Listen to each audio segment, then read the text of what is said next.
Superman está completando 85 anos. Aê. Nós fizemos alguns vídeos aqui de celebração, fizemos papel jornal e outras coisas. Tenho a honra de estar ao lado do maior editor do Superman da história, só que não.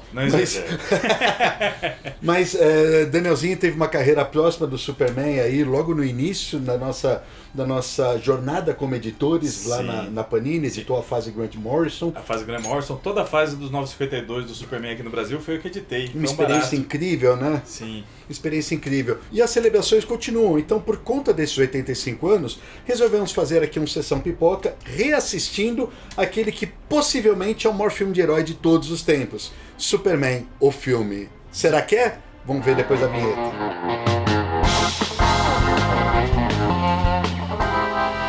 Superman de Richard Donner, estreou em 1978, agora é 2023, faz então 45 anos. Mas será que assistindo hoje o filme ainda é capaz de fazer a gente acreditar que o homem pode voar? Posso dar minha opinião? Pode. Eu fiquei emocionado o filme inteiro. Eu também fiquei, Ale. Puta. Que filmaço, que delícia reassistir esse filme e saber que ele não perdeu em quase nada. Claro que hoje em dia, assim, com um olhar um pouco mais crítico, eu tenho algumas ressalvas. A gente vai falar todas elas aqui. Mas ele continua sendo um baita de um filme e tranquilamente uma das melhores coisas já feitas com o personagem em todas as mídias. E ele continua sendo o template absoluto para se fazer um bom filme de herói, cara. Exatamente. Ele é o template máximo, ele carrega na dose certa no drama, no humor, na ação, saca? Ele é muito bem dosado, um roteiro muito bem escrito, que para os padrões de 1978, porra, era um baita de um roteiro, cara. Exatamente. Foi um roteiro difícil de ser desenrolado. Toda essa produção... Aliás, é do Mário Puzo.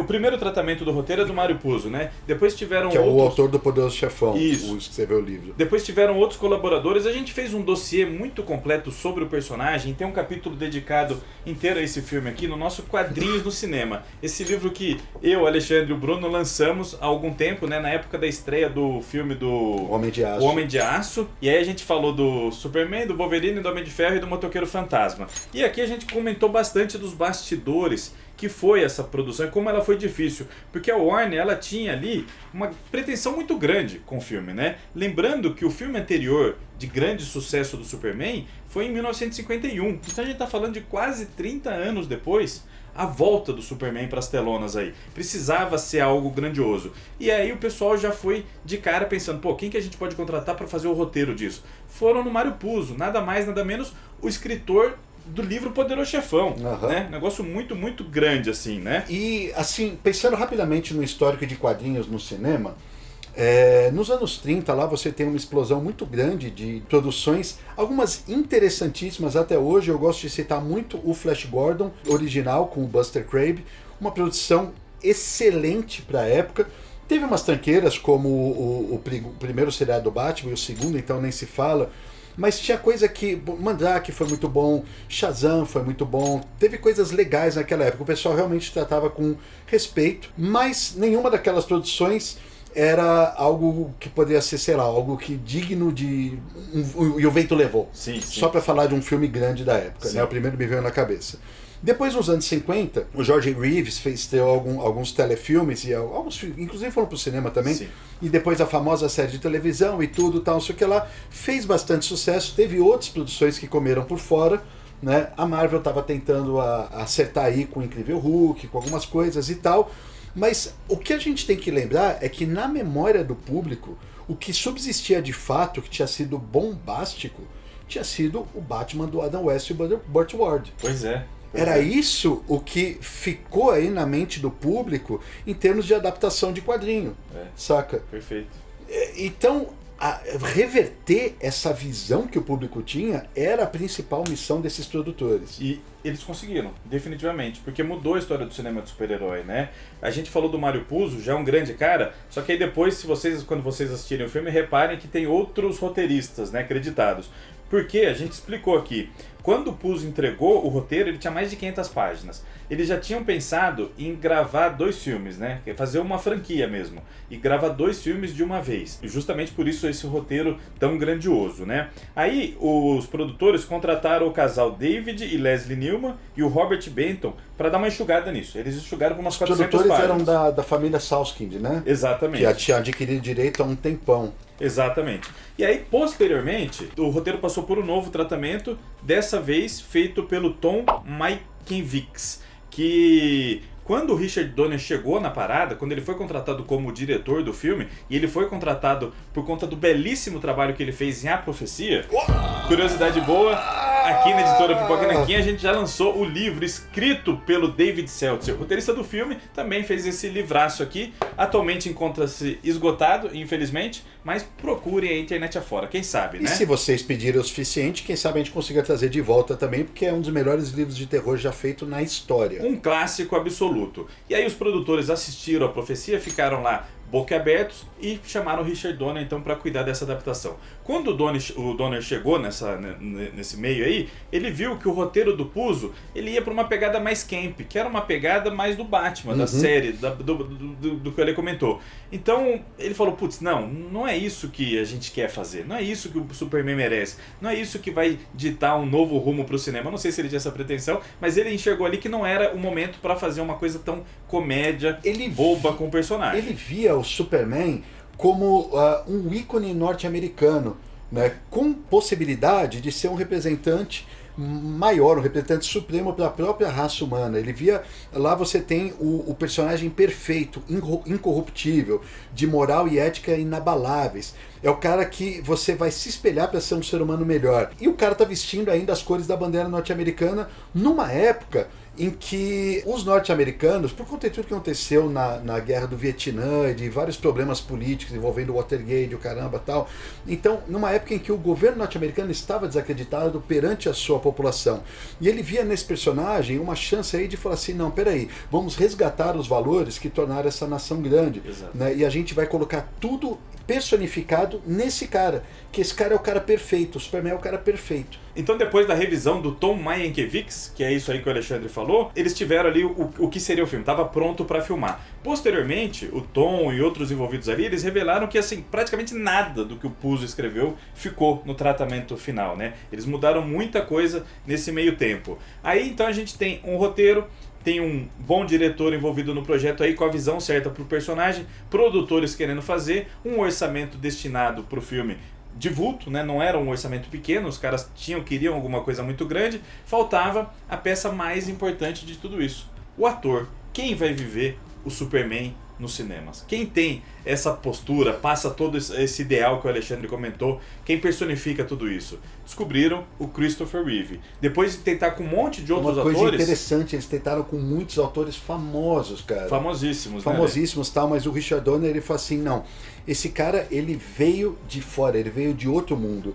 né? Ele tá aqui, ele é um turista no nosso planeta. Eu não quero que esse cara esteja com o rosto associado, o ator que faça esse cara esteja com o rosto associado a outros personagens aí, que seja um cara famoso. Não pode ser um cara aí que você... teve atores, você tem o nome dos atores aí que vieram? Muito louco, eles cogitaram Paul Newman, Warren Beatty, Sylvester Stallone, Burt Reynolds. Olha, uma galera já muito, né, conhecida, pelo amor de Deus. Estão falando do Paul Newman, Warren Beatty, são gigantes, né? Em 78 eles já eram ícones, e todos né? os caras que já tinham feito muito sucesso com personalidades muito marcantes. Até o Arnold Schwarzenegger tentou, no documentário dele da Netflix lá, o Warner fala que ele ficou louco, né, sabendo disso, eu tinha que ser o Superman, né? Ele tentou o papel, mas não deu em nada, né? O Richard Donner entendia que, claro que esse cara precisa ter esse cara vai ser o Superman, ele tem que ter um baita num porte atlético, o que o Christopher Reeve, na verdade, até tinha, né? Ele ganhou depois, né? Ele ganhou depois, o Donner, ele olhou assim, ele falou, putz, o único problema desse cara, ele é o rosto desconhecido que a gente precisa, ele tem as feições do personagem. Ele é grande, tem mais de 1,90 m. Isso, altura, alto e bom ator. Só que não tem musculatura. Ele seria um bom Clark Kent, mas não necessariamente um bom Superman. O que ele fez? Treinamento pesadíssimo, bombou. Teve acompanhamento de um especialista mesmo em fisiculturismo, né? E bombou, ficou fortão. E tava tinha lá pronto um personal trainer, nutricionista, um monte de gente acompanhando.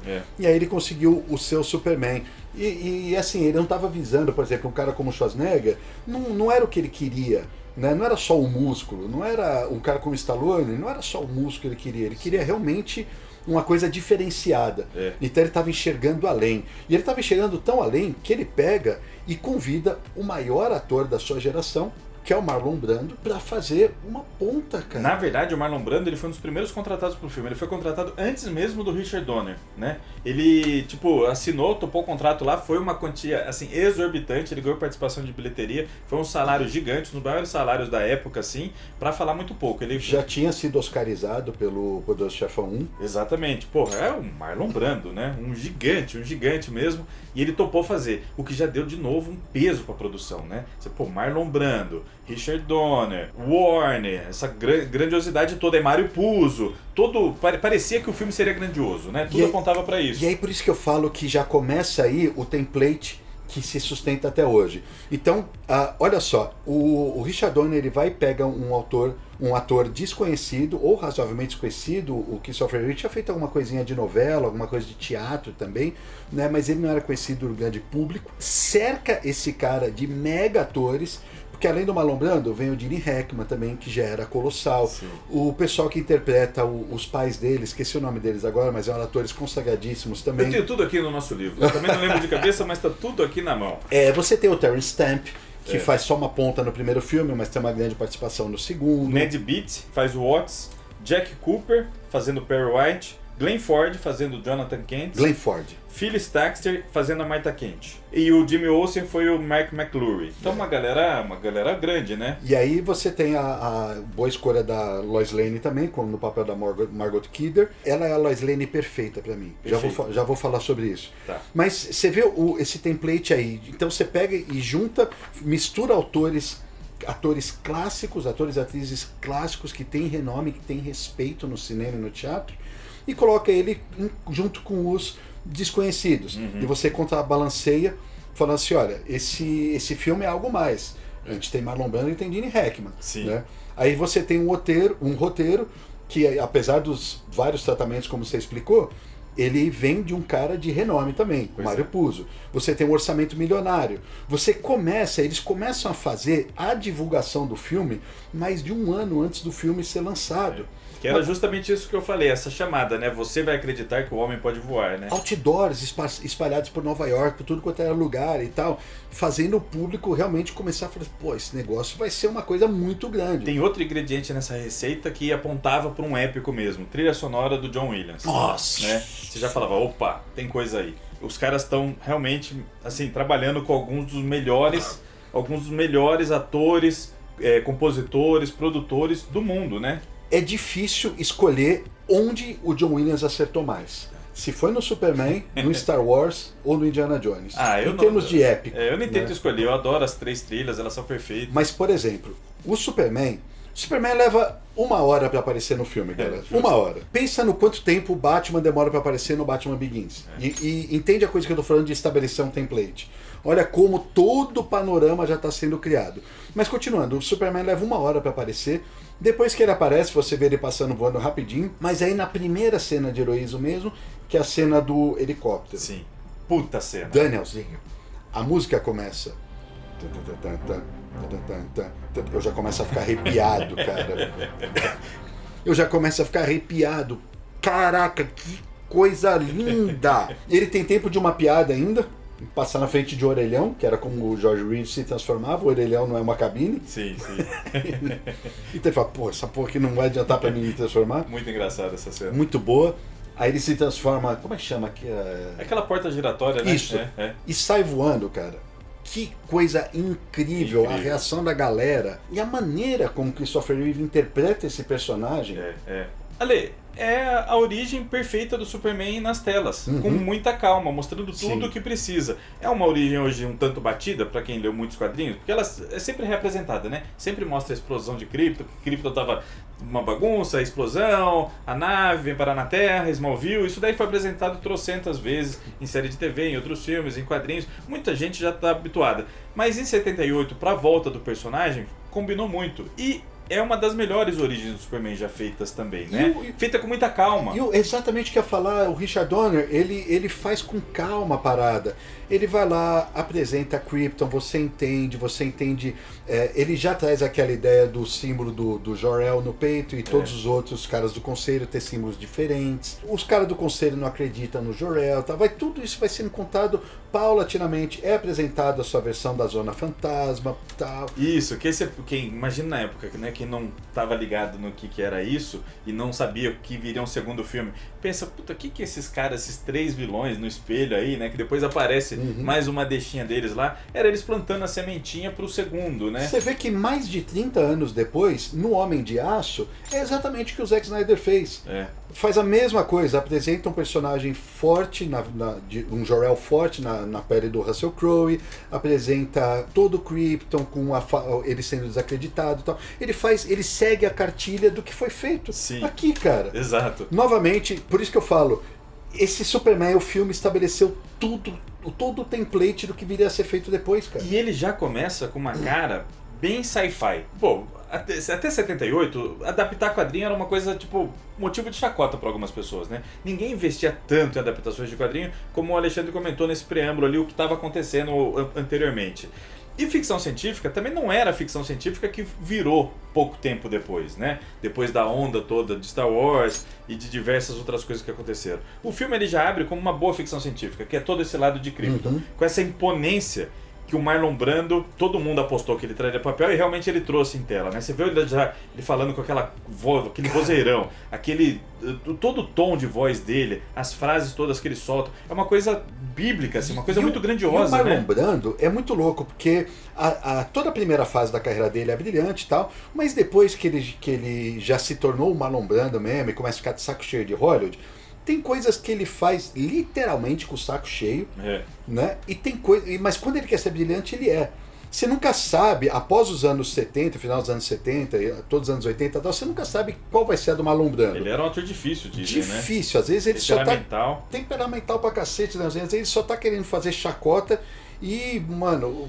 E é o que ele faz. Dizem que ele improvisou muitas das cenas. Ele gravou tudo que ele tinha que fazer em 12 dias, embolsou uma puta de uma grana, um salário milionário e não seguia muito o roteiro. Ele falava que dava meio que na telha dele. Só que eu achei que ele mandou muito bem, Manda cara. muito bem, né? Muito bem. Muito. E já traz esse clima solene mesmo, a sabedoria que ele traz. Isso. Porra, demais. Você acredita nele como um membro importante de um planeta inteiro, um pai muito bom, né? Um tutor, uma pessoa muito inteligente, um grande cientista, você compra dele ali imediatamente. Isso gera um contraponto muito maluco com a ideia de um pai pegar o filho, enfiar numa nave e mandar para o espaço, né? Porque você fala assim, bom, o planeta vai ser destruído? Vai ser destruído.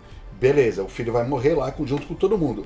Ao mesmo tempo, a nave pode dar errado, cara, e ele parar no coração de uma estrela, ou então dar um pane e ele morrer de fome, sabe? Pode acontecer uma coisa muito terrível com o seu filho numa nave sendo enviado, né? Então, você precisa comprar a ideia de quem é esse pai que vai fazer isso com o filho. E tem uma hora que ele tem um diálogo muito breve com a esposa. A esposa meio que só aparece por estar lá, assim, ela mal fala, né? Diferente do Homem de Aço, só aparece, mas quando ela começa a contestar ele, pô, por que você vai mandar o seu filho pra lá?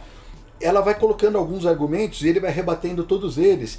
E daí você consegue extrair uma síntese muito bacana do motivo real dele estar indo.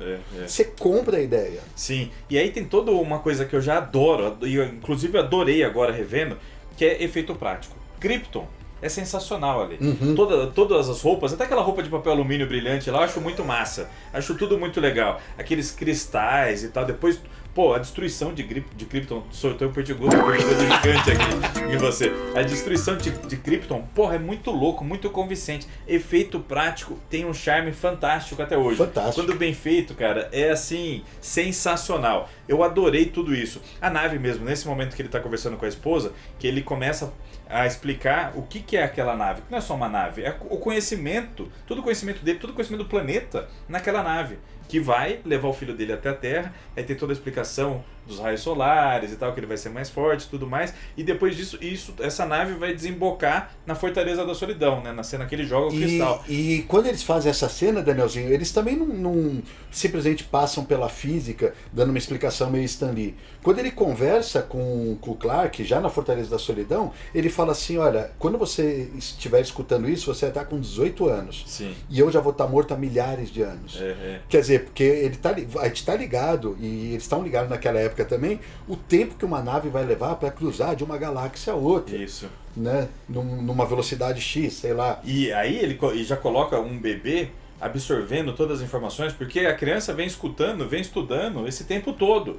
Então, tipo, além de tudo, além de ser forte pra chuchu, voar, ter visão de raio-x, não sei o que, o Superman é inteligente pra caramba. O que era uma característica muito comum na Era de Prata dele, menos na Era de Ouro, principalmente na Era de Prata, porque ele tinha a supermente. Eu gosto do Superman inteligente, não precisa ser absolutamente brilhante, uma supermente necessariamente, mas que seja inteligente. E eu vejo direto as pessoas tratando o Superman como um idiota. pamonha idiota, Sim. cara. Não é possível um negócio desse. Ele é muito inteligente, pelo amor de Deus, né? E o filme trata muito bem isso. Aí temos, enfim, a chegada da criança nos Estados Unidos, Smallville. Lá no Kansas. Que é um barato, cara. Que cena bonita, que cena legal do encontro do Jonathan e da Martha, né? Eles ficam assustados com a criança, mostra que ela queria muito ter um filho, mas não conseguiu num breve diálogo deles lá. E tem a cena sensacional da criança enrolada em sua capa vermelha, levantando o caminhão. Esse moleque é muito legal, eu adorei esse garotinho aí, cara. Achei muito bacana. E aí a gente tem um grande período. Eu assisti a versão estendida agora. Eu também. Na HBO Max tem a versão estendida. Eu não lembro como era antes, mas não sei, acho que eles deram uma boa aumentada nessa fase de Smallville, do jovem Clark Kent. Eu não lembro de ter tanta cena assim, posso estar enganado. Eu lembro de algumas coisas, teve um diálogo dele lá com o pai que eu não lembrava, parece que até tem um tratamento diferente nas imagens, quando tá lá na Fortaleza da Solidão e tal. Tem algumas cenas, eu acho que deve ter ganhado uns 15 a 20 minutos de filme. Mas assim, não me cansou em nada, assim. É uma versão estendida muito agradável, muito legal. Mas Smallville ali, aí mostra, né, o jovem Clark Kent mesmo. Aparece a Lana. Descobrindo mais os seus poderes, correndo mais do que um trem. Cenas icônicas mesmo e muito legais. Cenas que mostram muito a criação dele com os pais, como ele se torna uma pessoa tão boa, por que ele tem que, né, preservar sua identidade secreta. Tem tudo isso trabalhado ou nessas conversas, ou logo depois, quando ele decide sair do Kansas e vai para Fortaleza da Solidão mesmo. Ele tem um diálogo excelente com o pai dele, com o Jonathan, pouco antes do pai dele falecer. E é uma coisa que eu não lembrava. Eu fico tanto com a versão pós-crise do John Barney na cabeça, que os pais dele estão vivos, que eu não lembrava que o pai dele tinha falecido na pré-crise, né? Tanto que o Zack Snyder homenageia isso, matando o Kevin Costner também, né? Sim. Aqui no Homem de Aço. E aquilo mexe muito com ele. E é um dos empurrões, né, para ele ir atrás da herança dele. Só que aí eu acho que tem duas coisas aí que eu fico meio assim, já começando as ressalvas. O ator que faz o Clark Kent, é um ponto fraco. ele é muito fraquinho, cara. É um ponto fraco. Acho que é Jeff East o nome dele, coisa assim. Não é um bom ator ali. Não é um bom ator. Ele faz umas caras de bobo o tempo inteiro, assim. Eu também achei que... Não passa a vivacidade que deveria. Ele é um bocó, assim. Eu fiquei vendo, falei, meu Deus do céu, chega logo, Christopher Reeve, por favor. Você é muito charmoso e carismático. Esse cara não, esse cara é muito chato. Eu concordo. Não gostei nem um pouco dele. E aí tem uma decisão ali que, assim, eu entendo, mas eu acho meio abrupta, assim. E é uma coisa, sei lá, eu jamais faria isso. O Jonathan acabou de morrer. A Martha já é uma senhora. Ela tem uma fazenda enorme lá. Fica aí, mãe, eu vou cuidar da minha vida. E sai pra cuidar da vida dele, assim. E aí tem uma desculpinha, tipo, eu já avisei o nosso vizinho, ele vai te ajudar. Vai cuidar. Puta, é uma propriedade gigante. Como que uma senhora vai cuidar daqueles alqueires todos de plantação e sei lá o que lá? Sei lá, é meio descabeçado. Podia ter trabalhado um pouquinho melhor, assim, esse lado, sabe? Ou que mostrasse ele a cada final de semana voltando, voando pra Smallville, ajudando a mãe. É um negócio meio tipo, porra, ela tá de luto, você vai vazar. E você sabe outra coisa que eu não lembrava, cara? Ele fica 12 anos na Fortaleza da Solidão. Fica muito tempo. Ele fica 12 anos interagindo com os cristais do Marlon Brando, por isso que quando ele sai de lá já é o Christopher Reeve. 12 anos. Também não lembrava disso, é tempo pra chuchu. Pra chuchu, tipo, se preparando pra cumprir o destino dele. Porra, achei muito louco isso. E de novo, aí você pensa, né, ele estudando ali, ouvindo todos os ensinamentos do Marlon Brando, a presença do Marlon Brando é muito legal, porque ele surge ali, né, personificado no começo mesmo, depois a gente só tem o rosto dele lá nos cristais. Mas ele se faz presente o tempo inteiro, né? E sempre educando o filho dele ali, dando conselhos pro filho dele de uma forma muito legal. Então, pô, o Superman, quando ele se sente pronto pra ajudar o mundo mesmo, que aí teremos finalmente o Christopher Reeve, como você disse, mais de 1 hora depois de filme, tudo isso é feito com muita calma, muita tranquilidade, e você realmente entende aquele mundo. De certo modo é isso, é um filme que se preocupa em trazer realidade para tudo que está acontecendo, né? Estamos falando de um alienígena chegando na Terra, super poderoso, mas tem várias explicações, que é, de novo, um template muito utilizado por praticamente todos os filmes depois, né? Você pega os Batman do Nolan, é isso, né? Você pega os filmes iniciais da Marvel, a X-Men também, a Homem-Aranha, tudo isso tem essa explicação, né? Então funcionou mesmo como essa mudança no cinema de super-herói, e com muita calma. E aí quando ele está pronto, pô, ele é um cara muito inteligente, fortíssimo, conhece seus poderes, conhece seu passado.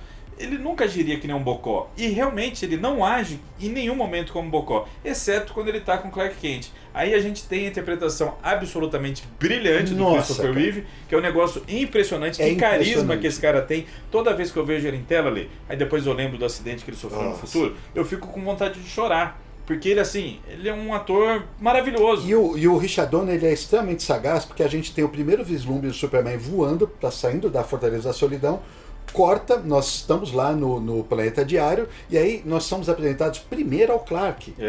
E por que o Richard Donner faz isso? Porque o Superman, ele é uma figura a ser adorada, né? É uma coisa de idolatria mesmo. Ele é o ideal inalcançável.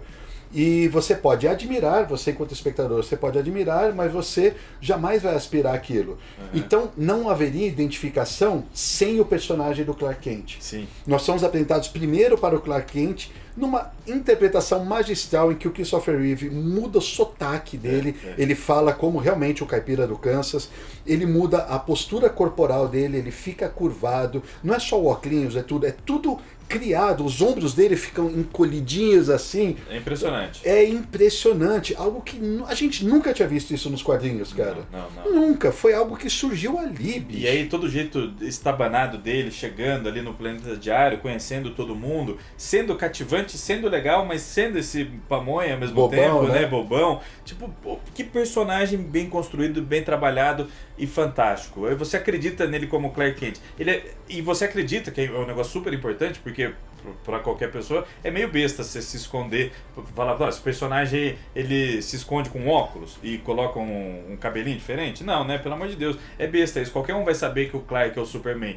O do Christopher Reeve, você percebe a diferença, você não fala que é a mesma pessoa, né? Na hora que, eu tô até me adiantando na história, mas na hora que o Superman vai fazer a entrevista com a Lois Lane, você tem um momento brilhante, que é quando o Clark Kent chega, depois que o Superman foi embora, e ele tira o óculos, e a Lois está numa outra sala, né? Sim. E aí ele chama, ele muda a postura, muda a entonação de voz, ele muda tudo, cara. E ele fala com a Lois, ele se arrepende e ele volta. É uma fração de segundo. Tem uma coisa pra te contar, né? Ele falou, tem uma coisa pra te contar, não tem um negócio assim? Isso. Aí, melhor não. É uma fração de segundo que ele retoma, ele abaixa o tom da voz dele, ele fica um pitch mais baixo, ele volta a fazer o sotaque e tal, sei o que lá. Espetacular. É espetacular, né? Cara. É espetacular. E todo esse ambiente do jornalismo, né? Das matérias, eles procurando, é muito bem trabalhado. Você passa a gostar daquele núcleo, assim, dá vontade de ver uma série de TV do núcleo Planeta Diário, vamos dizer. Se fosse hoje em dia, eles fariam um negócio desse.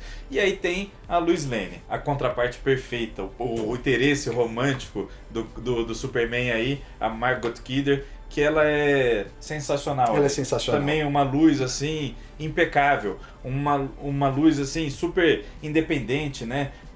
Esperta pra caramba, sagaz pra caramba, mas também tem suas falhas, né? Ela digita tudo errado, às vezes ela é meio chatinha, meio intrometida. Uma personagem muitíssimo bem construída. Ela é intrometida na medida certa. Ela é intrometida a ponto de que todo mundo na plateia vai gostar dela. Ela não é só impertinente por ser, saca? Ela não fica tirando as outras pessoas, ela não se cresce em cima dos outros, como outras versões da Lois Lane que a gente viu por aí, que eu acho que são versões simplesmente mais escritas da personagem. Sim. A Margot Kidder, ela é ótima. Ótima. E aí o filme vem construindo esse interesse romântico dela, né? O Clark, claro, se apaixona por ela, e ela não sabe que ele é o Superman, ela tá apaixonada só pelo Superman, claro, e cria uma coisa que poucas pessoas trabalharam isso nos quadrinhos e depois em outras versões aí do personagem, que é a tensão sexual entre Superman e Lois Lane, né, Lê?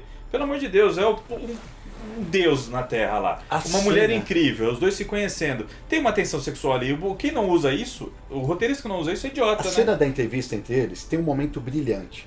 Porque ela vira e fala pra ele: então você enxerga através das coisas? Qual é a cor da minha roupa íntima? Isso, Aí ela, eu deixei você sem graça, desculpa, tal, não sei o que lá. E aí ele fala: não, é porque eu não tô conseguindo enxergar através do chumbo. É, o vaso aqui é de chumbo. Aí ela dá 2 passos pra frente e ele fala: rosa. Aí ela fica desconcertada. Aí ele... Porque os dois foram espontâneos naquele momento. Sim. E é uma coisa que acontece no flerte, cara. Quando você tá no bar, flertando com uma pessoa e a pessoa responde e tal, faz parte do momento você colocar o outro nessa situação. E é uma coisa gostosa. Verdadeiro pra caramba, Lê. É muito verdadeiro. É um romance autêntico, assim. Você sente que uma química que é difícil de acontecer. Ele vira pra ela: não, eu te deixei desconfortável agora. Meu, muito bom. É muito bom, muito bom. Puta, que delícia que é esse começo todo do Clark, do Superman em Metrópolis, né? Metrópolis totalmente Nova York, né? Assim, mas muito, assim, eles não escondem nada, né? É Nova York mesmo, né? Como era originalmente nos quadrinhos também, né? E aí todo esse núcleo é muito bacana. E aí vem então o mundo descobrindo quem é esse personagem, quem é essa entidade chamada Superman. E a primeira grande cena é a do helicóptero que o Ale falou. Já até me antecipei lá porque é uma cena demais. É. E quando o mundo inteiro descobre, quem descobre também? Lex Luthor. Que aí, Ale, outra ressalva que eu tenho. Eu adoro o Gene Hackman, eu acho ele um ator fenomenal. E ele faz esse Lex Luthor ser minimamente legal em tela. Eu não gosto tanto desse Lex, que é a única coisa camp do filme, a única coisa mais comédia pastelão. Você tem o Marlon Brando fazendo uma coisa mal solene. Você tem o Christopher Reeve entendendo o personagem perfeitamente. Você tem o lado do Planeta Diário muito verdadeiro, de jornalismo e tal, com tons de comédia muito legais. O filme ele dosa muito bem a comédia geralmente. Só que o Lex Luthor eu acho que passa um pouco do ponto, cara. Eu não consigo entender no filme. Só que o Gene Hackman segura. Se não fosse qualquer outro ator, seria um desastre esse Eu não consigo entender, e isso é uma falha, uma pequena falha do roteiro, de onde ele tira os seus recursos, como é que ele construiu aquilo tudo. Tem uma hora que ele fala que tem um patrimônio de 60 milhões, alguma coisa assim e tal. Como é que ele fez aquilo tudo? Por que esse gênio do crime está associado àqueles 2 pamonhas? Dois bocós, né? Que é o Otis e a senhorita Tashmaker. Que eu achei mais... Eu nunca tinha dado, assim, eu nunca tinha reparado nela. Mas que atriz linda, não? Ela é muito bonita. Nossa, ela é muito bonita, muito... Eu gostei dela. Quando eu assistia lá, moleque, assim, eu não gostava desses 2 personagens aí coadjuvantes. Achava eles bobo. E eles são bobos mesmo. Mas dessa vez eu gostei um pouco mais, assim. A senhorita Tashmaker, ela fez algumas comédiazinha romântica, né? E até umas mais picantes na linha Porks e coisa assim. Eu não lembro os nomes agora. Mas nunca foi uma atriz de muito destaque. Se eu não me engano, ela era modelo antes de ser atriz. Tá. Mas aí fica um pouco perdido mesmo essa questão, né? Aquela coisa dos 3 morarem num covil. É um covil embaixo da Grand Central lá, que tem uma piscina. Por exemplo, quando cai a Kryptonita na Terra, e o Lex faz todas as deduções, ela tá na África, cara. E ele mobiliza de alguma forma uma força aí para roubar lá e trazer para cá. Nada disso fica muito claro. Tem uma coisa dele trabalhar com... O que salva de fato mesmo é o ator. O ator, o Gene Hackman. É coisa imobiliária, né? Que ele compra terras num lugar, vai destruir as outras. Ele quer destruir a Califórnia por isso, né? Para valorizar as terras dele. Dá a entender que ele ganha isso com investimentos imobiliários, ganha dinheiro. Mas é uma coisa, não sei, é um vilão. O vilão ali não me convence tanto, assim. Com o passado, o próprio jeitão dele, assim. Acho eu acho ele meio aquém ao personagem que eles apresentaram, ao herói, não ao vilão à altura do Superman, assim, Concordo. É um vilão que ele empalidece muito a partir dos vilões que nós tivemos, do desenvolvimento do vilão a partir de meados dos anos 70 nos quadrinhos. Ele é um vilão tipicamente Era de Prata, aquele vilão bobo, né? Mas considerando que o Richard Donner está fazendo um filme diferenciado, com uma figura paterna do Marlon Brando diferenciado, com o herói diferenciado, os coadjuvantes diferenciados e tal, já existiam grandes vilões do cinema desde sempre. Sim. Então eu concordo que o Lex Luthor poderia ter sido melhor. Deixa a desejar, assim, não é horrível, como eu disse, o Gene Hackman ele sustenta e dá vida para aquele personagem ali, mas não sei, me pareceu meio bocó, assim, poderia ser melhor. Eu fiquei com a impressão de, merecia mais. Né? E ele usa peruca o tempo todo, né? Só no finzinho que ele aparece carecão mesmo. Dizem que era uma exigência ao Gene Hackman, que ele não queria aparecer careca. Nunca foi confirmado isso, né? Ah, é? Não sei. De que era uma exigência dele. Ele era meio galã na época e tal, né? É. Logo na sequência viria ganhar o Oscar por Operação França e tudo. E ele como personagem, ele é egocêntrico pra caramba, ele vê todo mundo falando do Superman, existe o homem perfeito, salvando o mundo. Coisa que é sensacional, enquanto todo mundo descobrindo os poderes do Superman, inclusive o Lex Luthor, a gente tem demonstração do Superman agindo como Superman em diversas ocasiões, né? O que é muito legal. Tem uma cena lindíssima que representa tudo que é o Superman, dele, por exemplo, salvando um gatinho da árvore, entregando pra menina, né? Tem vários momentos ali dele resolvendo questões, né? Ele salva o presidente no Air Force One que tá caindo. Isso. Aí ele, pega uns trombadinhas ali, não sei o que, ele faz tudo que ele pode, assim, dá pra perceber que ele faz tudo que ele pode. Mas ele não pode fazer isso o tempo inteiro também, é explicado, tem né? um diálogo dele com o Marlon Brando, que eu acho que essa cena é cena inédita. Que ele fala assim, você não pode deixar que as pessoas saibam quem você é por vários motivos. Isso. Ele elenca vários deles, e um dos motivos é esse. Ele fala assim, você não pode ser Superman por 28 horas por dia. Ele até não, 24. Ele fala, tá bom, 24.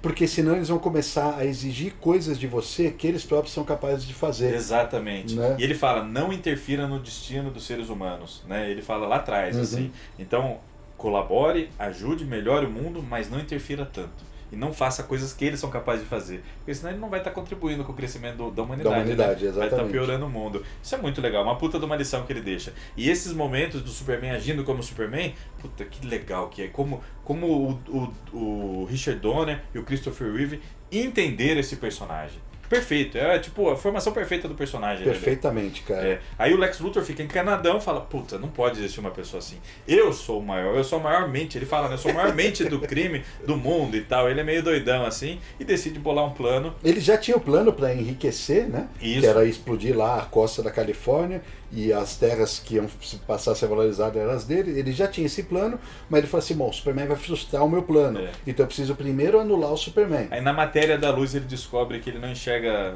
através do chumbo, por conta dessa cena que você falou. O filme é todo linkadinho, assim, o roteiro é muito amarradinho, né? Descobre isso e aí tem a dedução dele da Kryptonita. E aí ele vai fazer todo o esquema pra prender o Superman lá, bota aquele colar de Kryptonita nele lá, deixa ele todo ferrado, enquanto ele tá fazendo esse plano dele, envolvendo os mísseis todos. E aí a gente vai ter, uma situação que exige o Superman a plenos poderes, né? São 2 mísseis, um pra cada lado, com potencial de destruição gigante. O Superman tá amarrado com Kryptonita. Uma cena muito legal da senhora Taskmaster, como é que é? Taskmaster, sei lá, que ela fica na dúvida assim, se ela ajuda ou não, ela fica, né, meio assim abalada ali, se ela fica do lado do Lex ou fica do lado do Superman, e aí quando ela tira e dá um beijo na boca dele, tá? Essa cena é uma graça, cena é uma gracinha, assim, muito legal. Mas aí, o Superman precisa dar conta daquela situação da Kryptonita e salvar o mundo dos mísseis ali. Porra, aí, muito épico, né? Muito grandioso. A destruição, a coisa dos efeitos práticos. Tem um momento que é muito legal, que a Terra mesmo começa a abrir assim, dividir o em míssil dois. cai na falha de San Andreas. Isso. E aí tem o terremoto que começa a separar tudo. Até separar eu acho sensacional. Quando o Superman entra e empurra, eu não entendo, porque eles só voltam a fita, né? Rebobinam a fita, aí sobe a Terra de volta, assim. É meio tosco, assim, né? Mas você entende as limitações do período, assim. E embora a cena dele debaixo da Terra, no meio da lava mesmo, subindo, né, quando ele empurra, tem uma cena lá de uns 3 segundos que é muito legal. Cara. Muito legal. E ele tem que agir em diversas frentes nesse grande momento aí, né? E do trem lá, despedaçou o trilho, e ele tem que servir de trilho pro trem passar e tal, fazer várias coisas. E tem a tensão da Lois Lane, cara, ficando sem gasolina tal, as coisas começam a explodir ao redor dela, os postes caindo. E você, espectador, eu imagino a plateia assistindo pela primeira vez, eles imaginando em que momento que o Superman vai chegar para salvá-la. Isso. O carro cai dentro de uma falha, a areia tá caindo, sei o que lá, e ele tá lá. Eu tive essa sensação de novo, eu falei, chega logo, pelo amor de Deus. Ele tá remendando a represa, ele tá salvando as pessoas e tudo. Aí, de repente, quando ele pensa que tá tudo, ufa, resolvi, ele escuta ela, né?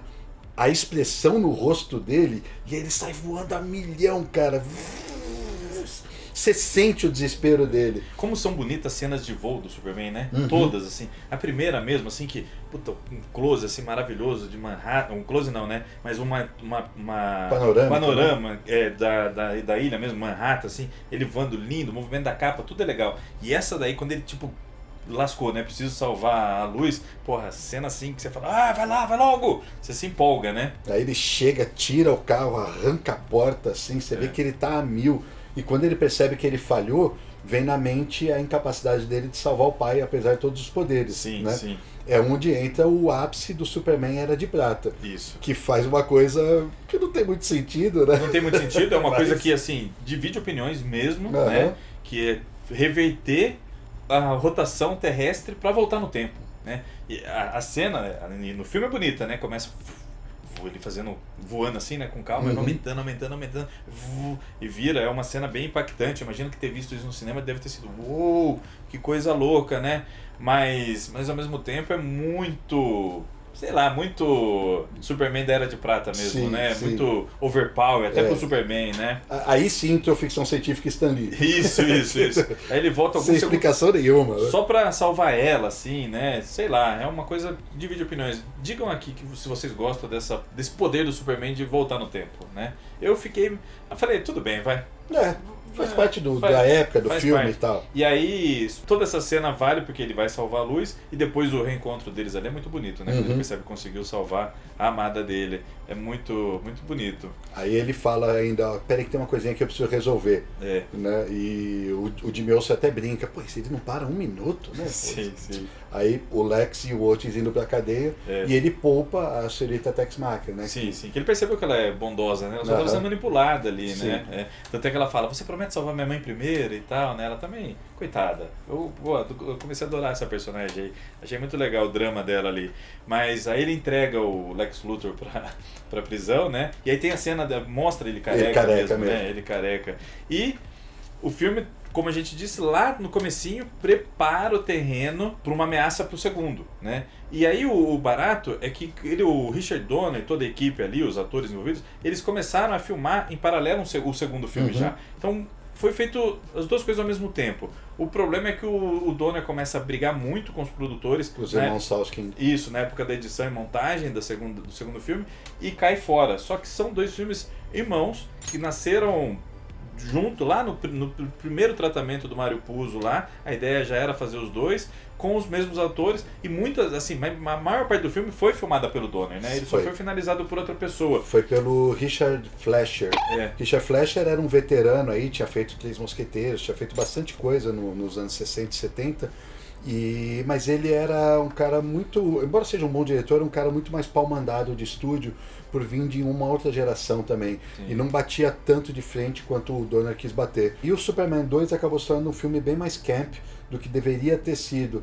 Hoje a gente pode comparar as duas versões, né? Porque o Donner, muitos anos depois, pôde refazer o Superman 2, utilizar rolos que estavam perdidos dos filmes que o pessoal encontrou. Algumas cenas são recriadas até por meio de animação e coisas assim, mas você tem hoje as duas versões disponíveis. Exato. Mas mesmo sabendo disso, sendo planejado, né, 2 filmes, filmado mutuamente e tudo mais, tendo essa preparação dos vilões pro terceiro e tal, a sensação que você tem assistindo o primeiro filme é completa. É um filme com começo, meio e fim, o personagem apresentado maravilhosamente bem.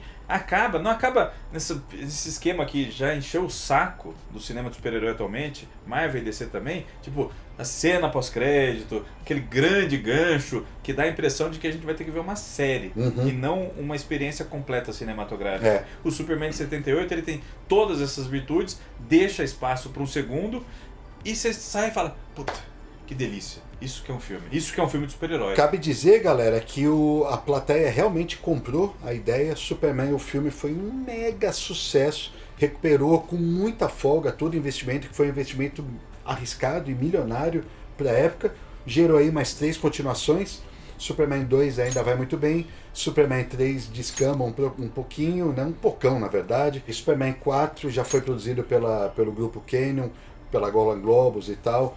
Era um filme ambicioso que acabou se tornando um desastre. Isso. Depois disso, o cinema de super-heróis só foi reavivado novamente pelo Batman que a gente já fez vídeo aqui no canal reassistindo. Exatamente. Então nós passamos por ciclos, né? São vários ciclos aí ao longo da história. Talvez a gente esteja vivendo o término de outro ciclo nesse momento, Danielzinho. Ou estamos prestes a ver o nascimento de mais um. O retorno do Superman ao cinema, né? Porque um dos grandes filmes anunciados aí, uma das grandes expectativas dessa nova fase de James Gunn à frente da DC, é o Superman. James Gunn prometeu recuperar o espírito que foi deixado de lado, esse espírito original do personagem e que o Christopher Reeve e o Richard Donner mostraram. James Gunn prometeu que vai trazer de volta, porque a versão que nós tivemos na última década, aí, os últimos 15 anos do Homem de Aço, é uma versão sombria, que muita gente não gosta. Eu não gosto. Né? Mas podemos ter esse espírito aí de volta. Então, o que você acha? Fica aí a expectativa. Eu tô ansioso para saber. Mas comenta aqui com a gente o que vocês acham de Superman do Richard Donner, Superman de 78. Vocês acham essa Coca-Cola toda? A gente continua achando. É um filmaço, divertidíssimo e representa o personagem de maneira impecável. Queremos saber de vocês. E a gente se despede aqui. Lembrando que temos vídeos aqui no canal toda quarta, sexta e domingo. Fora uma programação paralela sensacional. E uma editora com o mesmo nome do canal, Pipoca e Nanquim, que só lança petardos, só maravilha. Se você é fã de quadrinhos, chegou nesse vídeo aqui, chegou no nosso canal pela primeira vez por conta desse papo aqui, seja muito bem-vindo e conheça a nossa editora. Vamos deixar o link na descrição para vocês. É isso? Fechou, Alexandre? Fechou. Valeu. Valeu. Tchau.